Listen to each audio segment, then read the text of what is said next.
must be our goal and our guide. And all that we strive for as a human family, dignity and hope, progress and prosperity, depends on peace. But peace depends on us.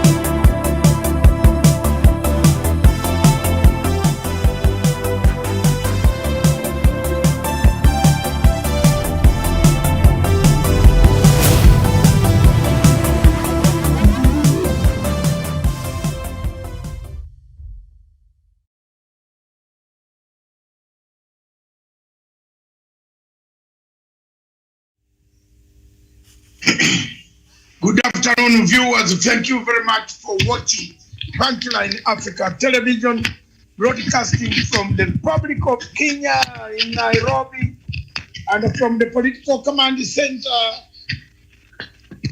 in Africa.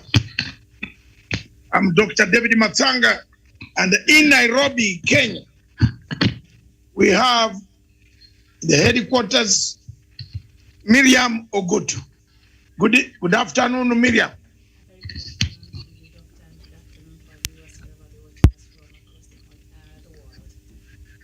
Thank you very much. Indeed, across the world and across the continent of Africa, many viewers watching us. Good afternoon, good morning, depending on the time in Europe. Good morning in America, wherever you are. In Australia, when you are going to sleep. Good morning. Good afternoon, wherever you are across Kenya, Professor Gerard Onyari, Daniel Wesonga, all correspondents, in-house correspondents and analysts, experts on various fields. Good afternoon. Yes, a very good afternoon, Dr. Matsanga David. Thank you very much, Miriam. The show today is very simple. The job today is very simple. The facts today are very clear. The journey today is very simple. For me, as an African, for me, as a scholar from the African continent, for me, as a person who brings out facts, however controversial they are, I stand by my words. I always win at the end of the day. To me, Africa does not need elections. I don't think there is need for elections in Africa. I have a basis, and I'm going to go ahead miles and miles and challenge in Africa. An African scholar who claims to have PhDs, professorship, whatever you have, come to me, convince me why we waste billions and billions of dollars on an election, then we kill each other. Why we pay to kill each other? Miriam, why do we pay to kill each other? Convince me as an African. Some of you will tell me, oh, academic, don't tell me any nonsense today. For me, I'm not interested in that rubbish. That's rubbish. It's completely rubbish for me. Just tell me one thing. Why do you think, convince me that there is need for an election for an African country to hold an election? Just convince me. Give me one good reason that it is for what. You're holding it for what? To do what? You are poor. You don't have even a cylinder of oxygen. But you want to hold an election. You want to spend money on an election to kill yourself, to surely you plan murder through an election. You plan to kill people on the continent of Africa. And then you know very well, my viewers, this is a very serious topic. Let me stabilize first because I'm very upset. When you hear what Ruto and the group are doing in Nyeri right now, and you are Kenyan, you need an election. When you hear the groups, what they are saying now, the opposing groups, they haven't started yet. They haven't started yet. When you hear the voices in Zimbabwe, already 2023 is very far. But daggers have been drawn. When you hear the drums of war at the beginning of this year in Uganda, you need an election. Does Africa need elections? When you see Buhari cancelling an election and allowing the Electoral Commission to cancel election 45 minutes before the polling station starts, you need elections. When you see leaders of opposition in Tanzania, all of them fleeing to Uganda, to Kenya, running away to Germany and Canada, you need elections. When you see H.H. Hakilema being thrown, locked up in a cell because he's in opposition, you need elections. When you see Chamisa calling for sanctions and Morgan Changarai, because they have lost an election in Zimbabwe, calling upon the British and American companies to withdraw from Zimbabwe and come back. Sanctions today are biting Zimbabwe. You need elections. When you see Riek Machar picking up arms, fighting Mr. Salva Kiir because of elections, constitutionalism, you need elections. When you see Farimajo across in Somalia, postponing elections and trying to steal it from his friends, you need elections. When you see Mutharika in Malawi telling people that are being sworn in at night while the losers gone to court, he's already the president. You need elections. You need elections when Omar Bongo of Gabon and his opponent, the opponent in Gabon, burns down the parliament and the Supreme Court and kills 400 people in Gabon. Dr. Jean Ping, a former Secretary General of the African Union, leads his supporters. You need elections. Africa, wake up. Tell me today. This knowledge is here. Tell me, talk to me. Do you need elections in Nigeria? Surely. Buhari will win, will kill you. Buhari is slaughtering people in Nigeria like a slaughtering sheep. Nigeria has become a recruiting center for kidnappers. You need elections in Democratic Republic of Congo. Mr. Tshisekedi, who was number 3, the opposition leader who was there, says no, it's not free and fair. The election of Congo was witnessed by African Union observers who left, then came back and said it was not free and fair. You need elections. Show me in Africa, one country in Africa, whose election does not end up in court. South Africa. Show me a country in South Africa, in Africa, where the opponent who loses says, thank you very much, comrade. Let me wait for another 5 years. Show me. Mr. Bob Wine, the court ruled.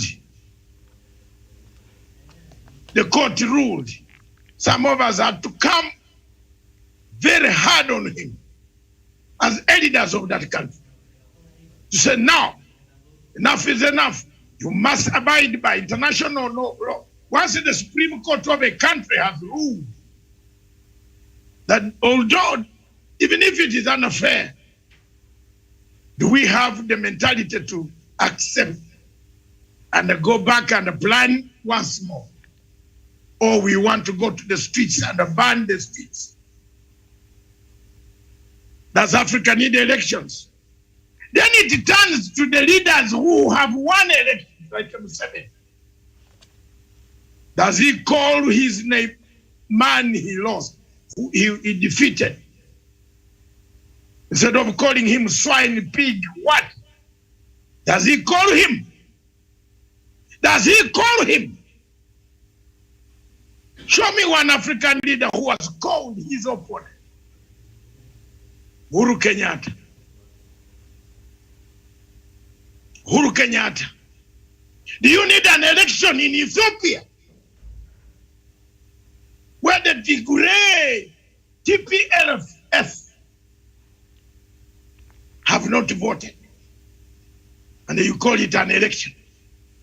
You declare that it was free and fair. You need an election in Ethiopia, where 3/4 of the country, million, is under armed rebels advancing towards Addis Ababa, and Africa is laughing. African heads of state are wearing suits with their perfumes. They want meetings. Oh shame! Oh shame! Oh shame, Africa! You need elections. Do you need elections in Libya? You want elections in Libya when one part of Libya is held by Turkey, a new mercenary country, a country that is brutalizing Africa, coming back for the second round after it killed us in 13th, 14th, and the 16th century. Do you need elections in Africa? Hallelujah.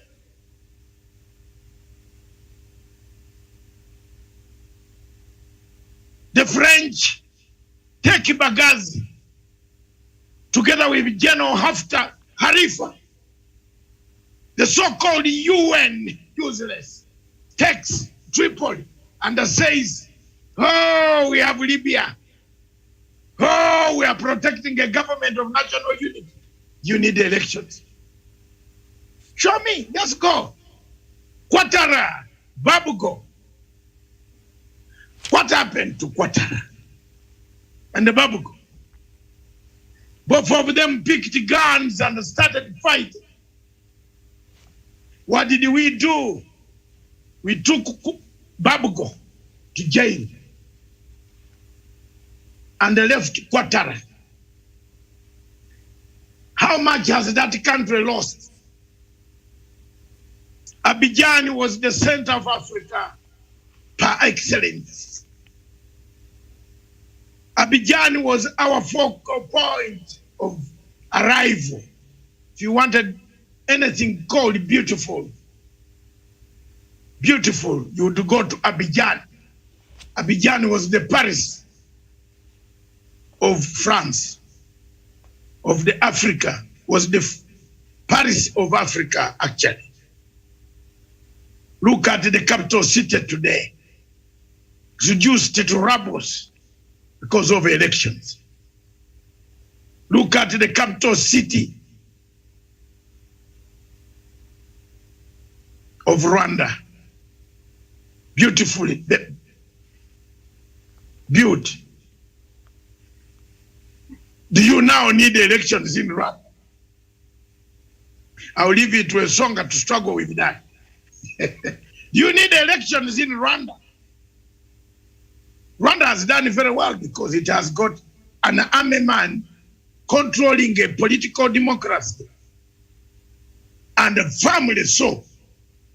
And he has done miracles. Thank you very much, Comrade Kagame. You have done the Chinese way. There is pseudo democracy.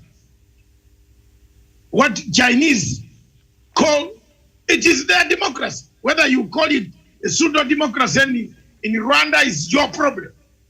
But there is, according to the Rwandese Miriam, that is their democracy.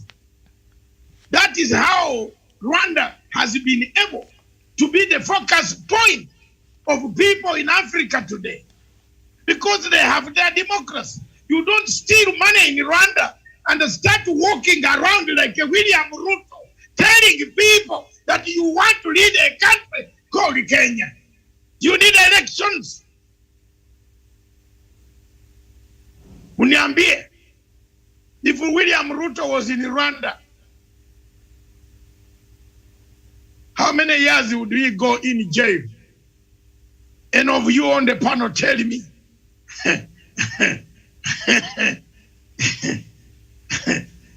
because Kagame has done it very well. You can call it whatever you call. You come from Europe and tell us there is no democracy in Rwanda. Rubbish. How many years did you take in Britain to make democracy work such that Matsanga can line or take a queue and enter a bus without throwing down an old lady of 60 years or 80 years? That is the democracy we are looking for, Miriam. Is that democracy anywhere in Africa? Show me. Is that mindset anywhere in Africa? No. In Africa, we push old ladies of 90 years from the seats of a bus. We jump the queue.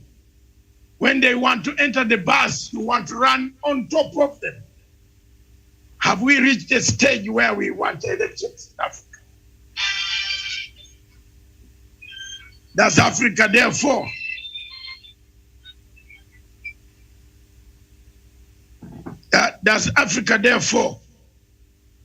need the elections? What kind of elections do you need in Africa? Is Africa ready for elections? My answers, Miriam, will equally be the same as the answers of most of you watching this show this afternoon. The question here I put forward to you: does Africa need elections? Look at the number of violent actions. Look at the talk. Look at what Ruto is talking now. Look, he has just said he's going to bring jobs. There's a president in Africa who promised all the people shoes, that all his people will have shoes, a pair of shoes. Miriam, when he got to power, he asked, how will he know the sizes of his citizens? Muluzi, President Muluzi of Muluzi Banda, is it Muluzi? Yes, of Malawi, the former president. He said, I will pay when I go to elections, Malawi will have a pair of shoes, 2 of them. Professor Nyari, when he reached the presidency, what did he do? He asked them, how do I know your sizes? It's difficult to know the sizes. Does Africa need elections, Miriam? Let's, first of all, before Miriam, read us the news. I've opened the Pandora box. I will fight for this to work on Africa. China has no elections. Can anybody in Africa show me one MP, member of parliament from China. If he's there, we can shoot him now. Maybe put him on a firing squad for the whole Africa to know, because he will be a masquerader. Miriam, if you show me one MP from China, will he be an imposter? But here in Africa, you find people removing you from your seat, especially the front seat on Nyali, because Mheshimiwa has arrived. Mheshimiwa, the MP has arrived. You have to leave, even in the church. You have to leave and go behind because the Mheshimiwa has arrived. There is no Mheshimiwa in China. But the China lends us the money which we are eating now. Even we are using it to seduce other people's women.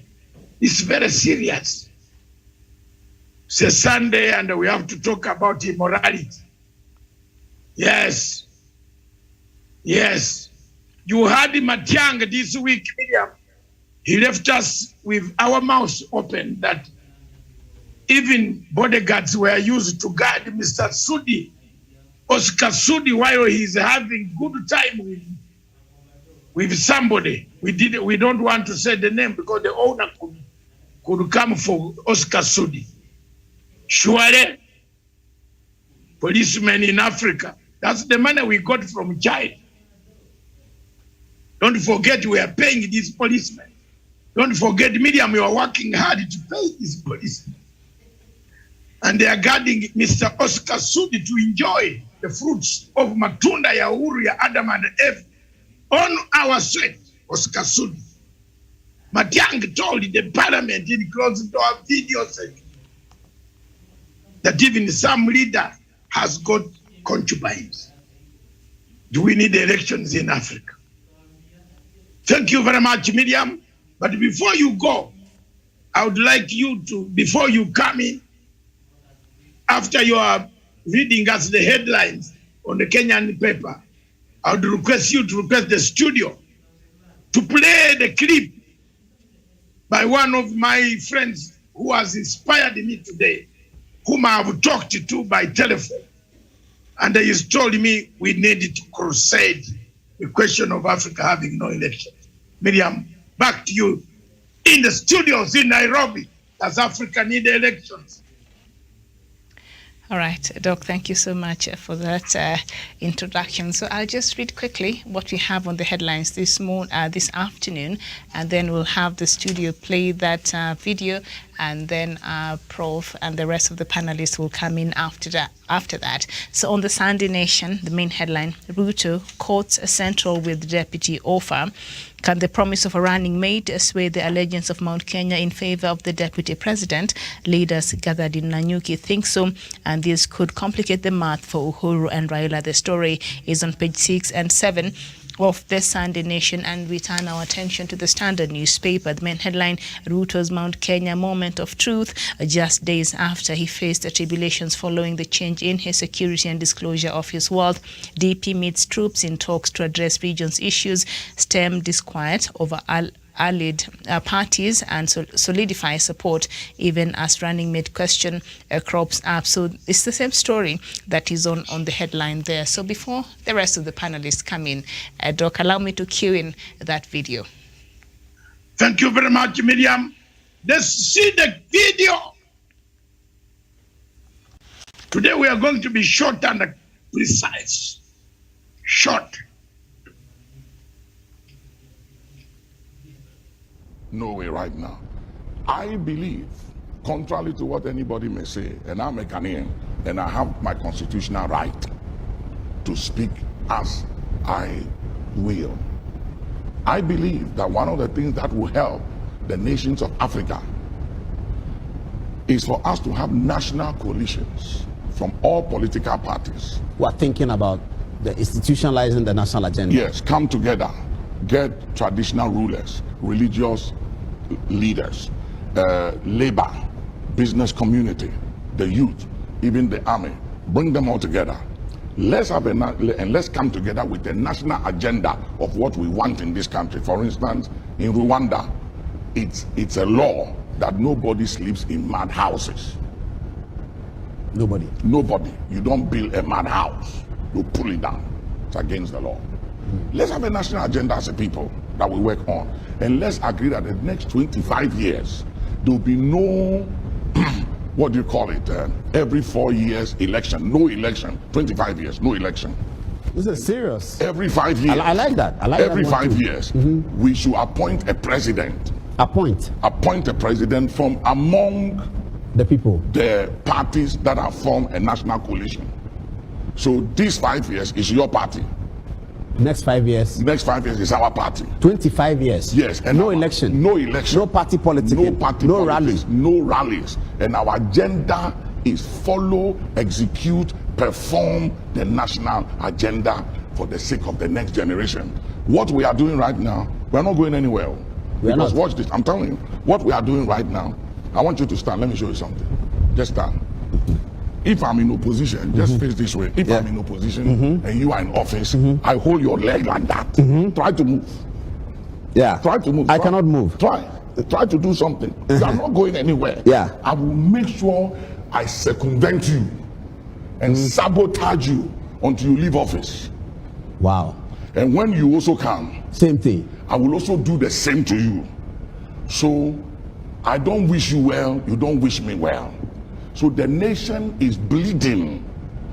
The nation is bleeding and no continuity, because when you come, everything I've done, you have to condemn it and let the people know that I was a failure, I was a disappointment, and you have come to fix it. Then when you come and face the reality of what is on the ground, you realize that it's not easy to fix this thing. No? And then I'm also going to make sure I expose you and let people know that you circumvented me to come, so you must not succeed, and I'll make sure you fail, so I'll come again. So the vindictiveness continues, the hatred continues, the bitterness continues. We are dividing people. I have people in this church who are family. Some are NDC, some are MPP, and sometimes it's amazing to see how they relate to one another. Because of politics. Because of politics, we are dividing the churches. The churches are divided. Husband and wives. One is NDC, one is MPP. Brothers. Brothers and sisters. And the hatred and the bitterness and sometimes the arguments. The way they argue and the things they say. Are people in this church MPP people in this church. When NDC was in office and I used to pray for President Mahama, you should see how they attacked me. They used to come to my office here and attack me and say, what is your problem? And some people will even tell you, stop praying for them, let them fail. When we come, we'll fix the problem. And I look at them and I say, what kind of a thinking is this? Now that NDC is gone and MPP has come, and I'm praying based on scripture, it's a command. And the Bible said, the prophet Samuel said, he said, woe is me to sin against the Lord by not praying for you. And he says, sin not to pray for your leaders. And it's clear in the New Testament and the Old Testament. But there are Christians in this church, in my own churches, who, because of their political parties and what they believe their parties can accomplish and everything, praying for the present government, are angry with me. Really? And yeah, they're angry and they tell me. They're angry with me. And some of them say, I don't even pay my tithe. So you think we should do this 25-year plan? We have to do it. Because you know what? No election. I'm telling you something. There is a wind coming. Wow. And it's not 2019. It will begin after 2020 going. After 2020, there's a wind coming. There's a wind coming. The Arab uprising is coming. Here. It's coming. It's coming. By the youth. It's coming not just to Ghana, West Africa, all over, if we don't do something. Because you see, look at a lot of these youths. They've graduated from school. They are home, no job. Some of them, you go to these car washing places, you see 10 young men who have graduated from university washing one car. And then they have to wait for some hours before another car comes. Some of them live in these kiosks. You know, we have kiosk estates these days. Yeah. Opposite the wealthy areas. Yeah. And they know the people who live in the community. They went to school, some of their kids. Some of them know the families. They have nothing. Suddenly they go into politics and they have everything. And they drive the best, they fly the best, their children go to school abroad and everything. And they're sitting down there looking at all of you and saying, hey, wow, this thing is interesting. After a while, if we don't give them hope, that's why I'm going back to the schools. Speak to them. And I'm engaging the youth again. Because if we don't give them hope and a sense of direction, the most dangerous thing in life is to fight somebody who has nothing to lose. They don't have wives, they don't have children, they don't have cars, they don't have lands, they have no hope, nothing to live for, they don't mind dying. So our politics is treading on dangerous grounds. It is. Africa. Because I see it everywhere. And it's very scary and very worrying. That Will the wind start from Ghana? I don't know, but it's coming to West Africa. After 2020? Yeah, after 2020 going, 2021, 2022, 3, 4 going, if something don't change to give the youth hope, I'm telling you, and I'm speaking. Do you think this 25-year plan will work? It will work if only our leaders, especially former presidents and the leaders of today, will come together and say, hey, let's take hold of our country. Let's do something, because this party politics, as much as it's democracy and it works, we have to do it in the context of what works with our tradition. You know, and if we don't look at it carefully, it will create an atmosphere that the countries of Africa will become very difficult to govern. I mean, look at Nigeria. And with all the resources they have, look at Congo, DRC. Look at the wealth of that country. It's the wealthiest country in the world, Congo, And DRC. yet the poverty in that country. And it breaks you, it breaks your heart. You go in there, you look at the place and you ask yourself, why? What is wrong? Is the way our party politics is structured. This winner takes it all has to stop. This thing when I come into office and then I'm coming after you and coming after your people to call them to accountability. So you're saying that let's stop party politics. Let's have a coalition of people who are thinking about the country. Let's implement a 25-year plan on health, on education. So we take a decision on education. That's it.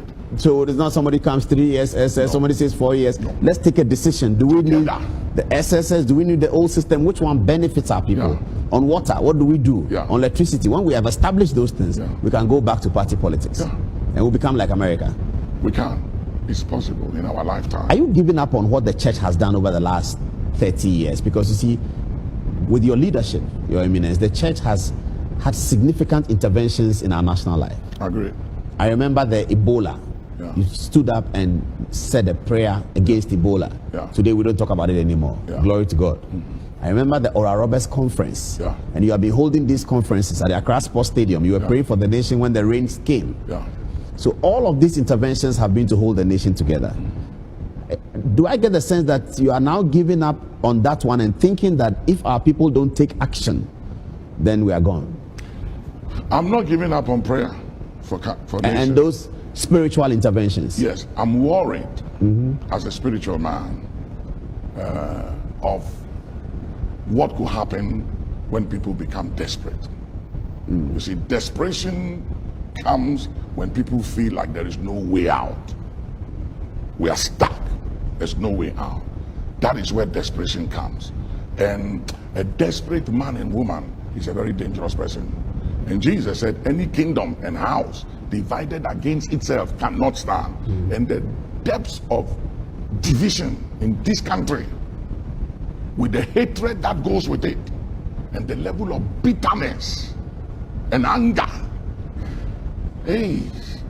because of this belongs to this party, that belongs to that party. Paul, I'm telling you, we are sitting on a time bomb. And I'm speaking as a spiritual man. I'm speaking as a spiritual man and as a watchman upon the walls of this country. That we are sitting on a time bomb, and it will not be long. We will face situations, and there's nothing national security can do about it. Because you see, the most All right, dangerous. thank you so much. Doctor, back to you. I think I don't have anything much. I've laid my case very clear. And I would like now to invite Daniel Wesonga from what the bishop has just said and from what I've said before I come to Professor to crown it out for us. Miriam, we don't need to, I think we don't need to say more than that. Do we really need elections in Africa? If elections can cost us millions and millions of dollars, only for us to be beaten, just to be beaten, you buy to be beaten, Miriam. You don't buy free, you are buying to be beaten. You are buying to be tear gassed. You are buying to be cut, your fingers plucked out. You are bound to your legs to be broken. We need elections in Africa. Show me one African country where the elections end without a dead body on the streets. Show me. Show me an African country where a home is not broken. A woman is against the wife, the husband. The husband is against the wife because of politics. It is happening in our homes. A priest, you can't enter a church in some places when you don't belong to candidate X. For example, if you went to the church where Ruto is going and it is your church and he is there, you have to keep quiet. Do we need politics? Do we need such election, an expensive issue? You buy an expensive item to come and beat you. The song. Yes, thank you so much, Dr. Masanga David, and Miriam Mokutu, and of course, Professor Jared Onyari. My take on this, I'll start with the statement you always make, that in Africa, people go for elections without writing two speeches, the winning speech and the conceding speech. They only write winning speech, and that tells you the kind of tool that elections have been turned into. Instead of being the remedy of governance and our political jurisdiction, elections have become a tool where tyranny is imparted on people. Election has become a tool where violence and discord is actually generated into African nations. And when Europeans left us this system of democracy, they foresaw a system where maybe we could be able to eradicate our olden systems where we had kingdoms and fiefdoms. But just like a medicine that they gave us, they never gave us with a prescription. And you understand, Dr. Masanga, one thing about medicines, if you are given a medicine without the prescription, it could easily turn into a poison. So Africa has been using democracy, a system they know little about, a system they do not understand, without a prescription on how it should work. And that is why we have been misusing democracy to cause chaos and mayhem. Going back to your question, does Africa need democracy? No, we don't need democracy, because if we do not know how to use this system of governance, if we do not know how to actually be able to actually impart it on our people and be able to govern ourselves without having fights, without having the chaos that we experience every election year, then it is better we do away with it. Just the same way, if you do not know how to use a drug, and there is a probability that you could actually be able to overdose yourself with it, and therefore hence rendering it being a poison, then there's no need of you using that particular drug. You'll be so much safer off if you do not ingest this particular medicine. So therefore, as it is right now, from the happenings that we've seen in Ivory Coast, the happenings we've seen in Malawi, we are recently in Zambia, we do not need election. Even here in Kenya, a whole deputy president has taken hostage of a whole nation, of his boss, and we can never have the nation moving forward just because we have election next year. So to me, Dr. Masanga David, I think we do not need to have elections in Africa. Let us have our very own hybrid system of governing ourselves to ensure that we eradicate a system that actually has been bringing chaos all over Africa. I submit. Thank you very much. People don't write two speeches, conceding speech and a winning speech. Thank you for bringing that out. President Museveni for 37 years has never written a conceding speech. William Ruto has never written any conceding speech. And here Kenyans, you are gearing up, going to give him a vote. You want to give him a vote. Give him a vote. There you are. Thank you very much. Let's cross over to Professor Gerard Onyari. Professor Gerard Onyari. I think there's an echo coming. Thank you, Dr. Masanga. Yeah. For asking that question whether Africa needs erection.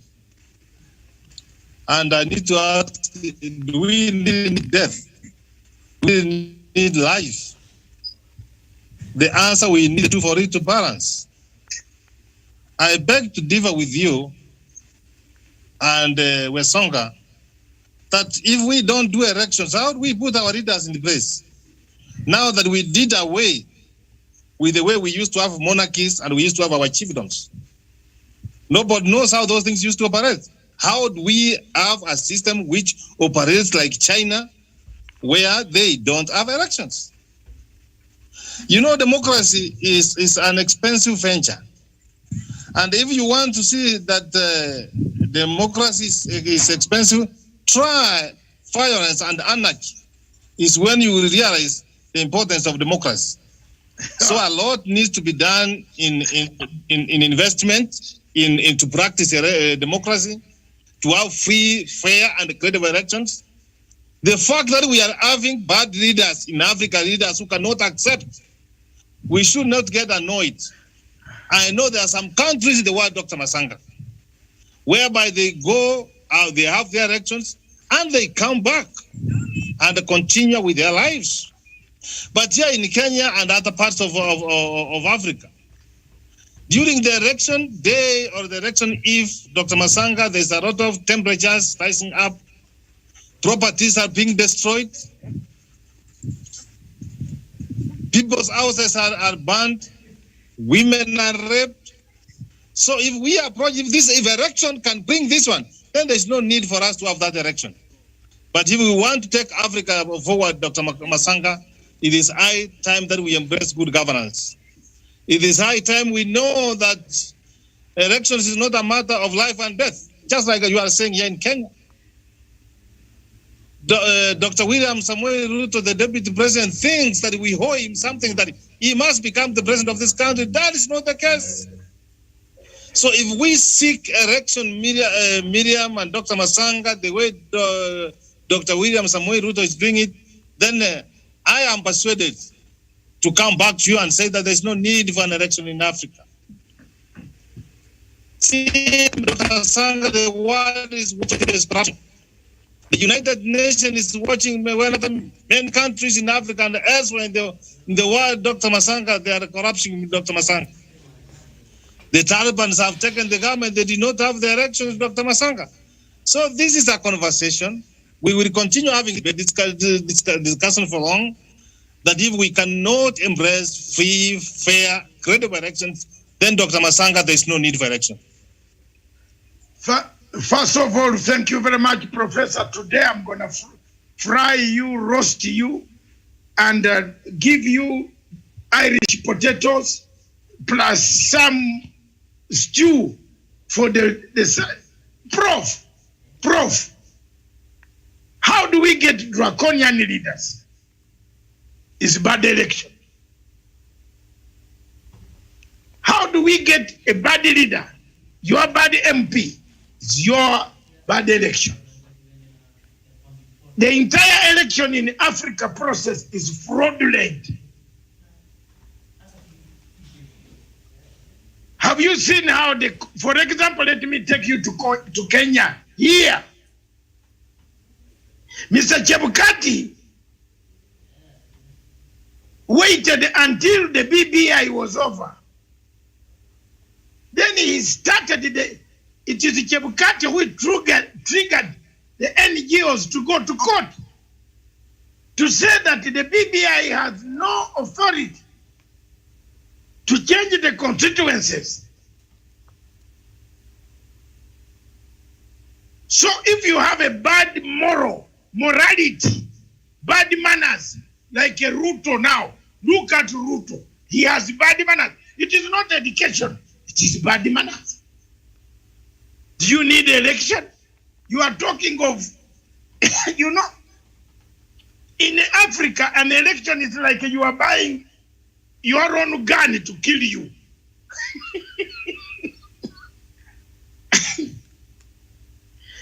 Miriam, help me on this one today. Look, Miriam, it is like when you go to vote in Kampala, you were witnessing the election of Uganda very early in February. You saw what happened. It was like, oh my God, a small boy like Bob Wine. The way the policemen were carrying him. And you know, Ugandan policemen are heavy, thick, big. You know, you could think they would kill this young man. Is that the election you are talking about? Are you not buying yourself sticks to kill you? What I'm saying is this: you brought in you brought in something comparing China. We are borrowing money from China. Immediately, America left unceremoniously the Taliban area. I want to tell you, Professor Onyari, the Chinese made a statement. Did you hear the statement of China? China said America's bad policy could not sustain the people of Afghanistan. And they moved in. Chinese have now gone in Afghanistan. Believe me or not, it is going to be a battle for the West versus the communists. But China has taken over Afghanistan. There is no election, it will not be there. How will you conduct elections in Afghanistan? How? Where you cannot allow women to vote. So, come to Africa. Some people can say Zambia. Zambia held an election. And I want the professor to listen here very carefully. Zambia held an election. But HH came on almost stretcher, on a stretcher. Is that the election you want? On a stretcher. Kibaki won an election in 2002. He was thrown in on a stretcher. We don't know whether the accident was by God's work or it was well timed that he shouldn't even come for any of the swearing-in ceremony. Look at what Mr. Buhari has done to his opponents, because they are asking for a simple thing, a democratic space, elections. He kills them, he kills them, he abducts them. Nigeria has become a recruiting center for kidnappers. Do you need elections? Come to Tanzania. There is a leader of opposition in Tanzania who still has 2 bullets in his body. I want the professor to stand here on national television, worldwide. You're a preacher. You're a very good man. You are very good at talking. I've listened to some of your speeches, sir. You are telling me this man who walks with 2 bullets in his stomach, because once they remove them, he will collapse. Did you know that Lulu, is it What is the guy has 2 bullets in the body, Miriam. They could not be removed. Copper bullets are in his body because of elections in Tanzania. Tell me, why should human beings in Africa suffer? 2, how much money? You in Nyamira are looking for only $100,000 to build a very nice dispensary, which can be equipped. That money of 10 million will equip a dispensary in Nyamira, your constituency, which can treat and heal so many people who can go tomorrow and dig and be productive. Why would you spend 100,000 shillings that you are coming to Parliament in Nairobi? You are today campaigning in Nyamira. I've been following everything you are doing. You are one of those spending the little money that would build a dispensary in Nyamira that you are campaigning to come Parliament. When did the elections in Africa become a business? When? Now, let me tell you, Onyari, where you are, people are asking you now, look at this one, that you have come here to talk to us with saliva. You tell me. Until we teach our people, we educate the people of Africa, that election does not mean buying a vote. Until they elect people without expecting anything apart from service delivery, is when Africa needs election. But you are not going to pay people to vote you. Have you seen the way, Onyari, you are also on campaigning trail? And one of the things that Mr. Onyari, Professor Onyari, should not do to me as a friend, and now let me warn you in advance, don't tell me you are wanting money for campaign.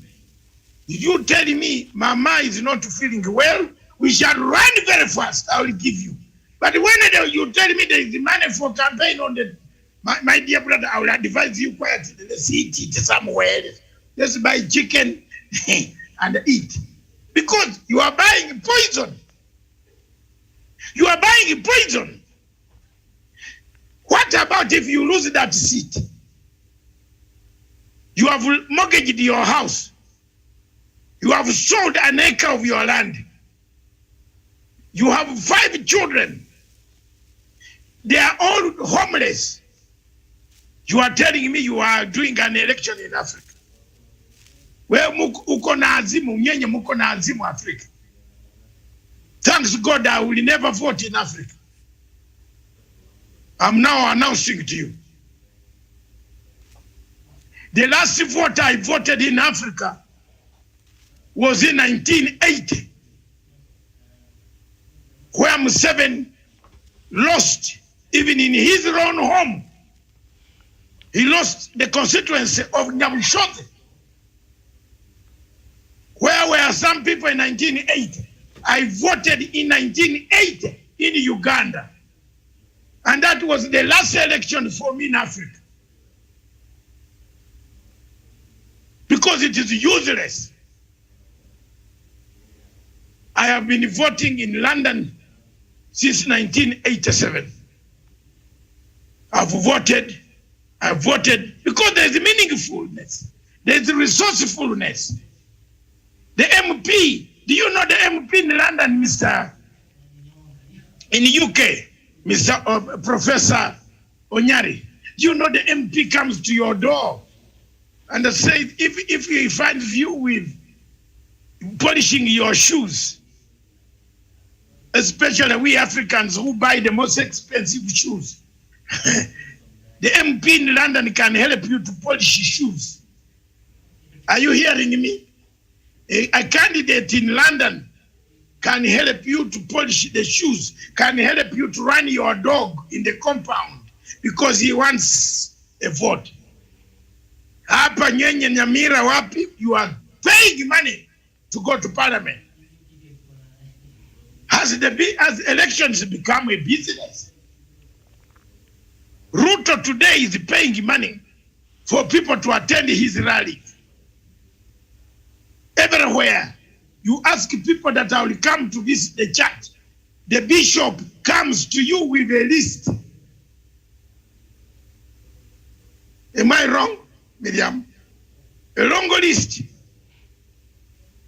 of demands. Now, if a church can ask for money in order to host a meeting, does Africa need elections? There, where do we run, Miriam? Where can we run? We used to run to the church. When the communists were killing us, where were we running? To church. Now the church is no more. Where do you run? To a tree? To an Indian Ocean? To a river? To Earth River? To Nile River? Where do we run? Does Africa need elections? The elections in Africa, Miriam, are a fraud. If there is anybody who has any other comment, bring it. Otherwise, we close. We don't want to waste time here. Elections in Africa where Songa are fraudulent, gerrymandered. Look at the way now the Chebukati in Kenya is gerrymandering your elections.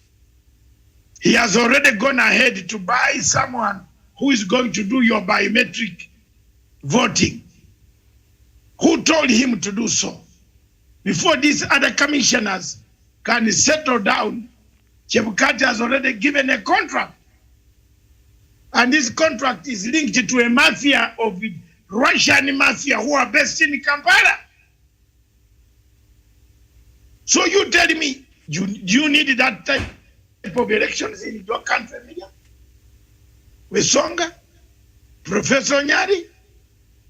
I'm not a party. For me, I am happy and I'm proud to talk that I voted in 1980.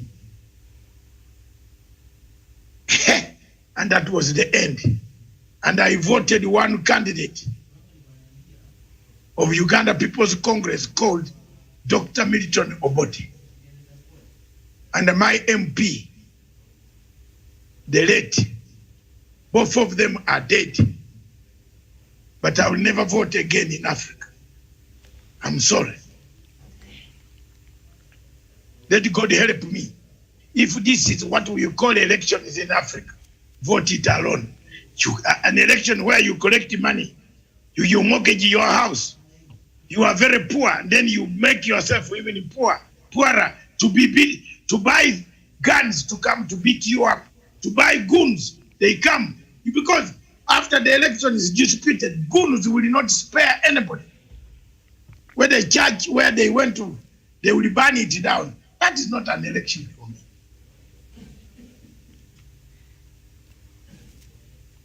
I therefore, Miriam, unless there's something else. With Songa, you are parting short.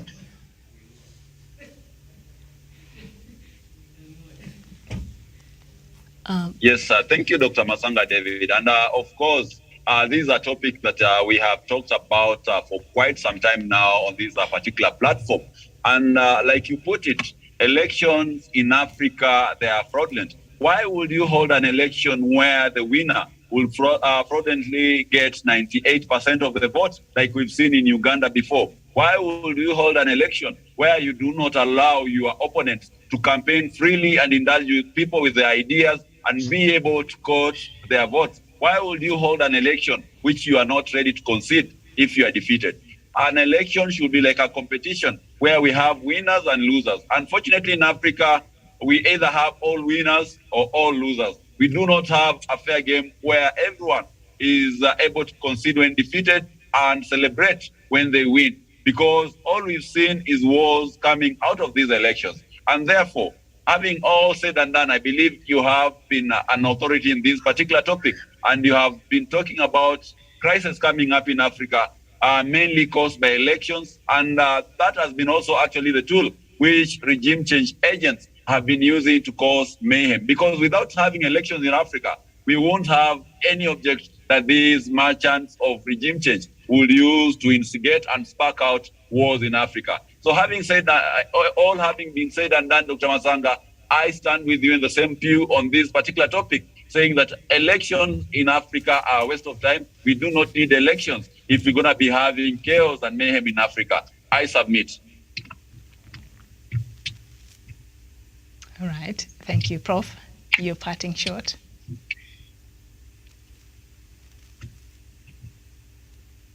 Professor, your parting shot. Okay. Dr. Masanga, I still stand by my words by saying that we should practice free and fair and credible elections. One of the questions which you have not convinced me, Dr. Masanga, how will we have leaders now that we destroy monarchies and chiefdoms? That is the elephant in the room, Dr. Masanga. And I've said it is a good trick. It's not debate. No. We should continue having a discussion and engagement and a conversation, and we will get it right. No. The question which I need to be persuaded, how do we get leaders in Africa, Dr. Masanga, now that we don't have monarchies and chiefdoms? You don't need that question now. You should ask yourself, how is China governing itself? On your clan in Nyamira, do you have wizards? Do you have night runners in Nyamira? No, honestly, I'm answering your question. You don't. If there is a family that is well known for night running, do you have thieves? Do you have thieves? Do you have people who steal people's things? Shirts, goats, cows in Nyamira? Yes or no? It means yes. Okay. Get those ones aside and get Professor Onyali aside.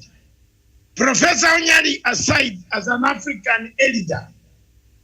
We organize to make sure that the thieves don't exist in Nyamira. And if you begin with the unit of Nyamira by making sure that anybody who, if a shirt is lost from the line, the hunger line, you will know the house which has stolen the shirt. You don't need elections. Medium, you people, are you seeing what I'm talking about? You don't need elections. Once you know that if a shirt is lost, there is a man who always passes at night and picks people's shirts. You don't need an election. The administrative structure comes straight. And you will have yourself to say, no, we know. Don't worry, madam. Don't cry too much. We shall get that shirt back. Because you know the house. Do you need elections? No, honestly. You need an MP. Elect him, you pay him money. Or he comes to pay you money to go to parliament. Then when he's in parliament, he makes the salary double to capture the money that he lost because he paid you. If a man has paid you, will you check on him that you know you are not this guy? Now, look at the people who elected the Mr. Who elected Mr. Who? Mr. Oscar Sudi. Can they talk in that constituency? He paid them to elect him. But he's an MP without certificates. So, of what value is Mr. Oscar Sudi, apart from having dental difficulties? Some teeth is out, another one is different. That's all people know Mr. Sudi. Is there anything else? And apart from him insulting President Uhuru Kenyatta and Dr. Matiang, does he know anything else? You know, this is a man who had no toilet. So you elected him and he knows he got the toilet yesterday.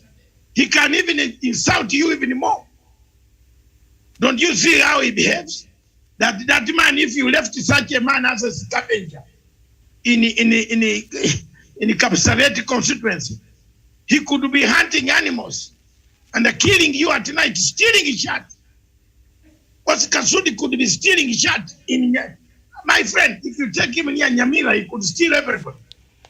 So you identify, remove thieves, wizards, witches, medicine men, good medicine men, and the bad medicine men. The way Jesus went to the temple and looked at the people, there were some people who were not touched. He did not chase everybody. Go and look at the scripture. That's the way to make governance in Africa. But to have an expensive exercise, which ends up in chaos when you are going to be beaten yourself. I am yet to see who is the real McCoy here. Thank you very much. Okay, thank you so much, Dr. David Matanga, Professor Jared Onyari, and Daniel Vesong. And that is where we end our show today. It has been the Africa Showdown. Be sure to catch up with us here early in the morning at 9 a.m. with the latest news from Kenya and indeed from across the continent. My name is Miriam Mobutu. Thank you so much for watching. Bye-bye for now.